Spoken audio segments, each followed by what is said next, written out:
Hello, students and families. It's me, Mrs. Mabry, your friendly neighborhood language arts teacher. Hope you're well and safe. I'm here to show you how to get started on your Telltale Heart argumentative essay.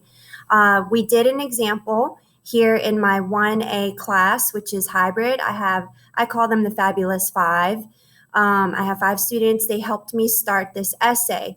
Now, as you know, you have to write a 4-paragraph argumentative essay to contend that the narrator of The Telltale Heart by Edgar Allan Poe is reliable or unreliable.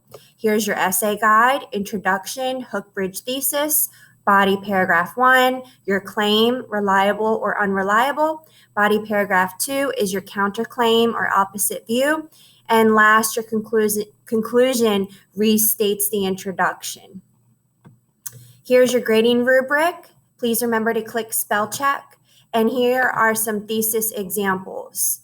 All right, so let's go ahead and take a look. I believe the narrator of The Telltale Heart by Edgar Allan Poe is unreliable because he displays a distorted view of reality. Or I believe the narrator of The Telltale Heart by Edgar Allan Poe is reliable because he shows guilt and shame for his actions. All right, now we call this essay A Little Bit Ill. Okay, and this is by Mrs. Mabry and the Fab Five. The slow, distant sound of a heart beating stirred in his ears, and he knew he had to do it. Our hook is imagery.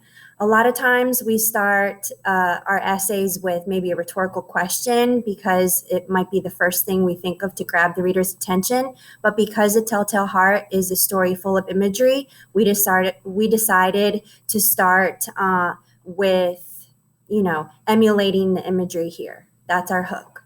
All right, here's our bridge.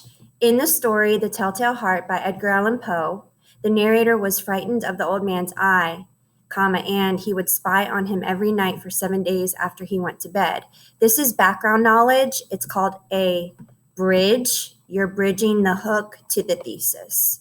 Okay, and then last but not least, in your introductory paragraph is your thesis. That way you are introducing your topic to the reader.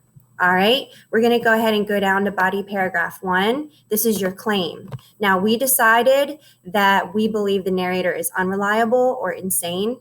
So I can infer that the narrator is unreliable because he acts one way during the day and the opposite at night.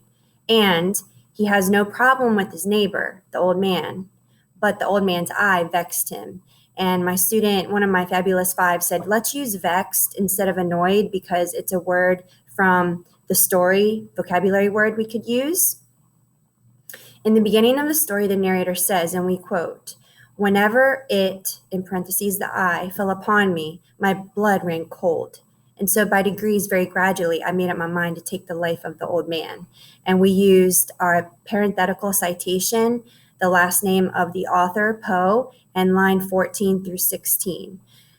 An easy way to cite evidence is using a parenthetical citation, in addition to using quotes or telling where in the story you found the evidence, okay? And then please be sure to show here what this evidence means or displays or shows or proves.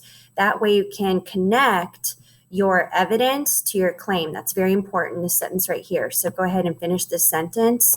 And this essay guide will be on the Google Classroom stream. That way you can copy and paste it and then change, or not even copy and paste, just look at it and see how you can emulate this text. And I want you to do that. This is a guide to help you. It's not copying or taking our ideas. We want you to get an idea of how to write an argumentative essay. All right, now we've started it. We're halfway finished here, so the rest is up to you. This is the counterclaim.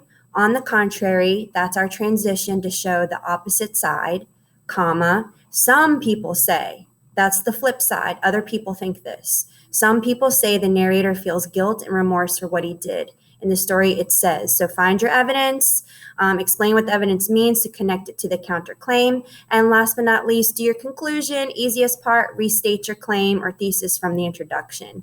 Hope this helps, and happy writing. Bye for now.